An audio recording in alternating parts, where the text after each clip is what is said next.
pleasant day to all our listeners. You are turned into the Tech Rescue Hub.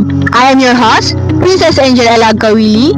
We all know that laptops are essential for our daily lives. But what happens when they fail us? And because life, just like tech, can be complicated, I'll be sharing some heart-to-heart reflections along the way. Let's get started. First, let's talk about a laptop that does not turn on. This is when you press the button, but the device remains completely dead. The possible causes are usually a faulty power adapter or a completely drained battery.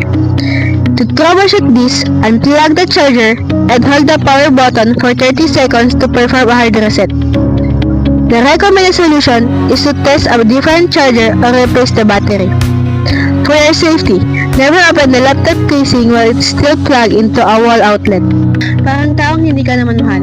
Kahit anong diin mo sa buttons nila, hindi talaga sila magliliwanag para sa'yo. Matuto kang sumuko kapag ayaw talaga. There you have it. 8 laptop fixes and a little bit of life advice to keep you going.